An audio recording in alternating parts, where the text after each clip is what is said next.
Good afternoon.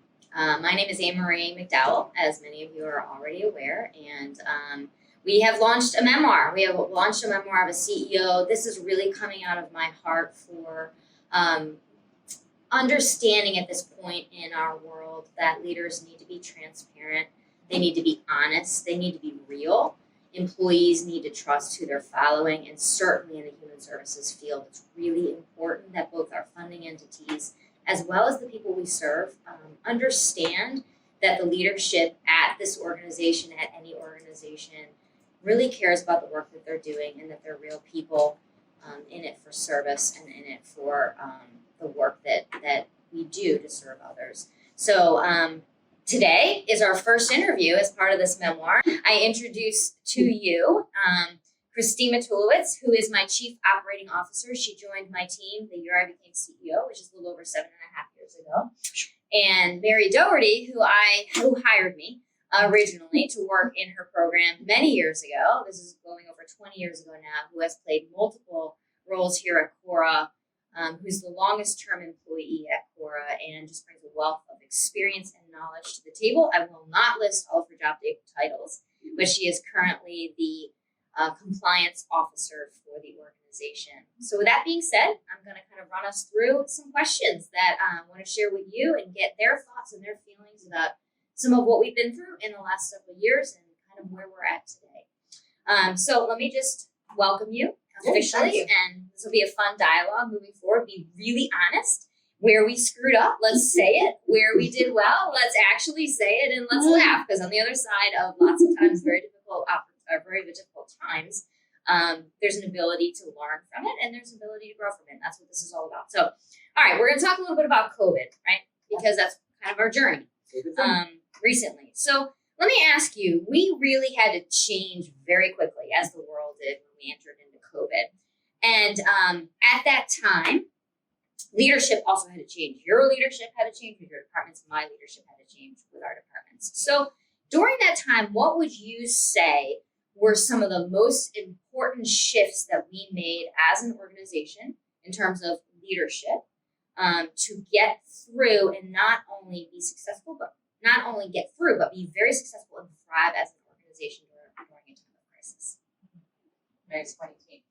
So the entire world kind of blew up, right? So we, like everyone, were working to pivot operationally, moving everything to entirely virtual. We were working through how do we work with one another? How do we operate teams? I mean, it was like so basic at the beginning. And how do we move this organization that at the time, 350, 400 employees in a completely different direction in order to respond, right? And what I watched you do, Anne-Marie, was really take the reins in a way that you typically didn't, because we have great management at CORA, and took that and, all right, we are headed a different direction, everyone.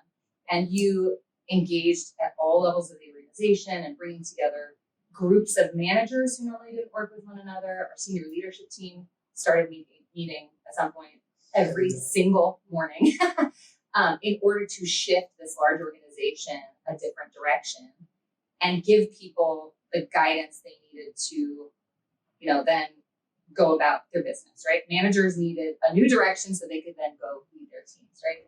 And it was a huge burden for you, I think we talked every day about what's needed tomorrow. What's the information the board needs in 2 days? What's the newest information that we have around COVID policies? And you created two really important goals that we all worked towards that. Okay, we're going to keep everyone employed, gainfully employed, doing something meaningful, whether it was the work you already did before or not. And two, we're going to continue services. And all of those used to be face-to-face, and we got to figure out how to do it virtually. So we're going to have everybody doing that. And we reoriented. And at that same time, you started talking to our staff in a way that you never had before. once or twice a week we get this video in our inbox from Anne-Marie. And who knows where in your house you'd be that day. You know, maybe it's the backyard, maybe it's the kitchen, maybe your kids show up in the background, and you give this really honest perspective on, this is what I know today. I know that for the next week you all have a job, and I can't tell you more than that. But this is what I need, right? And this person, it's like you came into every person's home and there was this personal relationship that really established trust in a way that I think many organizations have a trusted news anchor that you watch every day. Yes. What's the Anne-Marie news going to be? Yes. And people were waiting. Yeah. Waiting and so happy, and then they responded among themselves. But other very cool thing we did, and I think everybody helped here, is funders knew what we were doing. Our regulators knew what we were doing, because you did assume other people's roles in that respect and be in direct contact with levels within our funding and regulatory sources that you normally let program directors handle. But it was very important that they saw that our CEO had feet on the ground and knew exactly what was going on, so that our services could continue. So keeping people employed was absolutely critical, because more important were people outside who had fewer resources individually as families than we had collectively as an agency. And it was very important as a community leader that you stepped up and you assumed that role very happily. But at the same time, you invited the rest of us in ways that we might not be comfortable with, or not everybody was comfortable with, because you really did require and expect that everybody would step out of their roles if they had to, tap into skills that were maybe not as known to them as they are now. And the benefit of that, of course, is that with that knowledge, that's been carried on into new ways of delivering service and maintaining services in this world that was not what it used to be, and is for us to discover now and moving forward on how to respond best to people's needs. And I think we talk about this a lot, in their own diminished sense of self from COVID and their own diminished sense of support. And Mary, you bring up a really great point, and this isn't something that we've talked a lot about, but I'm curious as to both of your responses in bringing that up. Both of you played a really critical role, actually. The two of you played the most critical role in getting people back into in-person service very early on, wrapping policies and procedures around that, not only for us, but what we were expecting of the schools that we were going into. So we were literally writing policies for what we said our staff must have in order to get into the school buildings.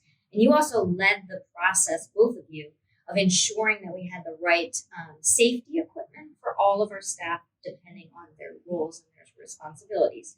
Tell me a little bit about how you managed your thought process and how you managed these policies and procedures in place, really weighing out, right? Because I was doing this too, certainly, weighing out people's personal feelings and what we knew we had to do was service, because we were constantly balancing how do we love our employees well in this very stressful time when they have a lot of stress in their own families to care about, and how do we love our clients well, because both had to equally matter. How did you weigh those things out as you were considering your policies and procedures? We were back and forth all the time. And I think one of the biggest things was determining what do we have to have in place for us to enter the door as soon as we can into all of our physical site locations.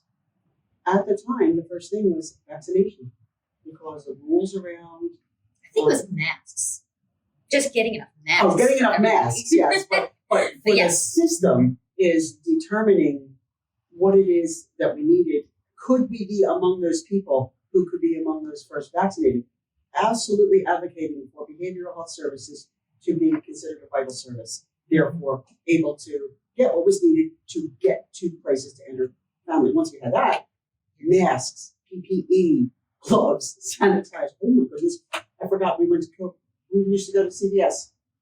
I would go to CVS and buy out their stock of hand sanitizer. I think they started calling you to tell them that it was in. Yes. So yeah, my new best friends at CVS were doing that, and then eventually it rolled over into other supplies, COVID tests, things like that, to be made in compliance, but then also to know some people were uncomfortable with all the precautions because they were so new and unheard of and never experienced. So, there was a committee to try and help people accommodate these changes and also to make them as comfortable as possible with them. Yep. I think Christine and I could speak for each other at that point. Yeah, we did a lot of research and comparing of notes, and whether it's COVID policies or how we rolled out services or whatnot, I think CORA was asking questions sooner than there were answers out there. And so it felt a lot of the times like we're just gonna blaze our own trail and make wise decisions with the information that we have and wait for the rest of the world or the industry or whatever to catch up. And in very few, there are a few times that I can look back and say, okay, maybe if we had more information that wasn't the best or whatnot, but who could have known better at the time, really? And then sometimes seeing that, all right, we're gonna at some point remove the mask mandate because we think this is silly at this point, and then a few days later, we'd see that come down for regulation, or we're gonna require certain PPE and social distancing requirements so that our staff feel safer going into their environments. And then sure enough, the school district comes out with very similar guidance. And if we had waited, we wouldn't have been ready. And our staff wouldn't have felt as confident in going back, right? And we had this in weighing safety and mission. We were talking a lot about we could do what's safest, but is that going to be in the best interest of the people that we serve? The answer was no. The students are going to be back in school. The families need us. How do we send staff back out in the safest way and meet them where they're at? We surveyed staff. Are you comfortable going back? If you're not comfortable, let's walk through it. This is still our expectation, but how do we walk through with you? What do you need? And bring people along through a time that felt very scary for them. We heard their stories too in that, and there was, and I know both of you did a lot of flexibility, and our HR department was really flexible. Even with saying we're going back into person, what does this look like for you? We really worked with people, not just as a collective whole, but individually, and then processing individual decisions in terms of the collective whole and fairness to the organization. I mean, it was this constant conversation that was happening that was, like you said, I like how you said it, mission, versus safety, and not versus how do you do them together? Yeah, and really thinking about it. It gave us the latitude to do that in terms of what you said, Christine, being ready, anticipating, predicting what we would need, and being ready so that we could, as soon as was safe and permittable, get out and make services accessible in the best way that they could be during a lockdown lifetime. Yeah. And I go back to those two goals that we worked through, and I think as long as people connected, right, to those goals as why we wanted to do something, then it was I was more than willing to hear and to respond to that particular thing. So we not only kind of went through COVID and we made it, and we did well as an organization thanks to all of our leadership and the board and all of our staff who were just ready to go out and do what was asked of them, which was amazing. What do you think contributed to our ability to actually come out with significant growth? Because since COVID, this organization just continues to grow in ways we're not even sure is happening, right? It's just all of a sudden we're like, okay, I guess we're doing this, and it's a good thing because it's all within our mission. But what has contributed to that from your perspectives? We have such a history, CORA, of making sense out of chaos. And it was chaotic, but we're not used to chaos on this level. But there are ways to be willing to step into chaos, soothe it a little bit, and see the opportunities that are there. And I believe that is what happened here. There were opportunities in chaos that, because we had other things in place and we moved so quickly, we were able to see. And the opportunities were areas of need that were being defined every single day by people's experience of COVID and their lack of resources in the community, where CORA could actually step in, design something, implement it right away, and then have it become the proving ground for other things that we wanted to do anyway. So it's taking advantage of some of those opportunities. And frankly, it was an opportunity to get rid of stupid. or at least challenge stupid.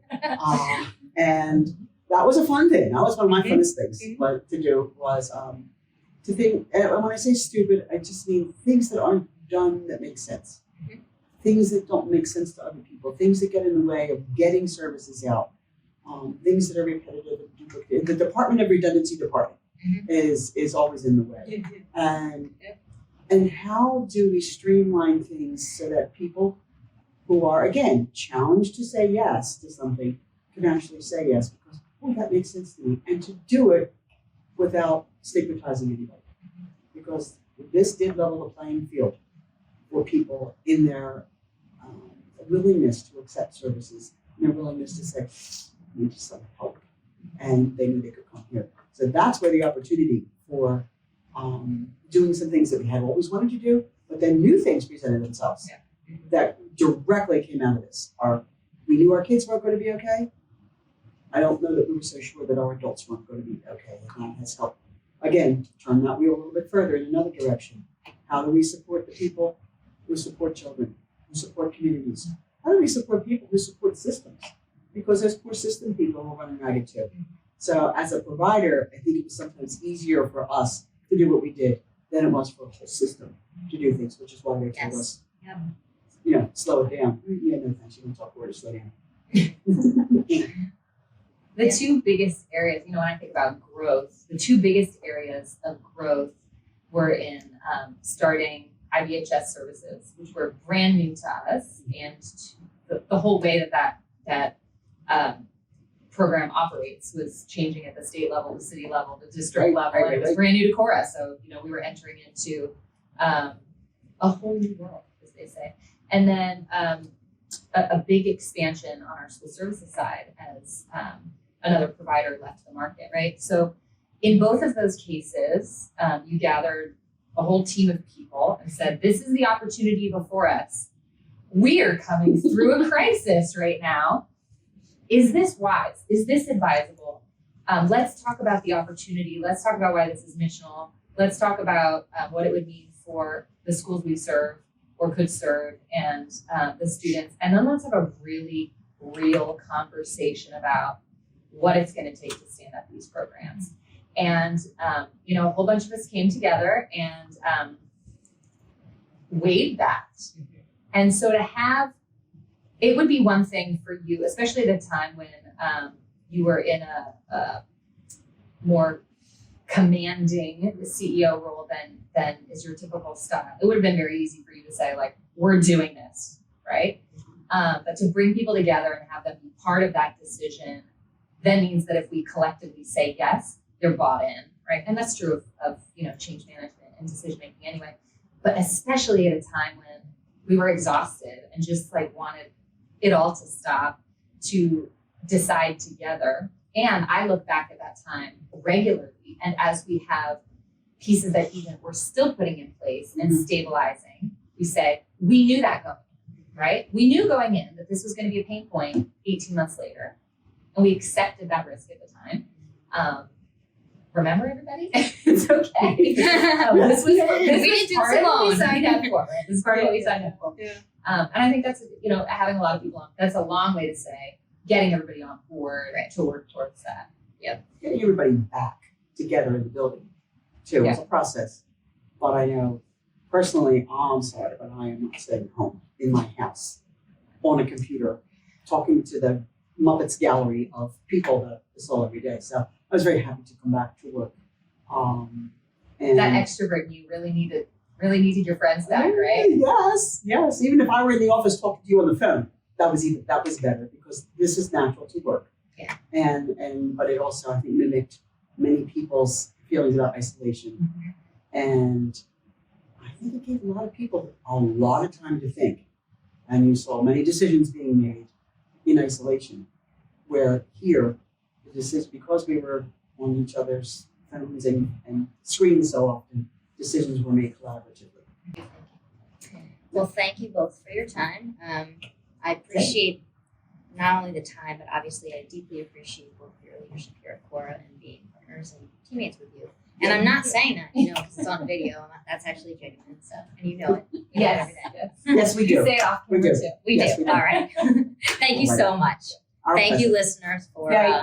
enjoying our discussion with one another today. Look forward to more. See you in round 2.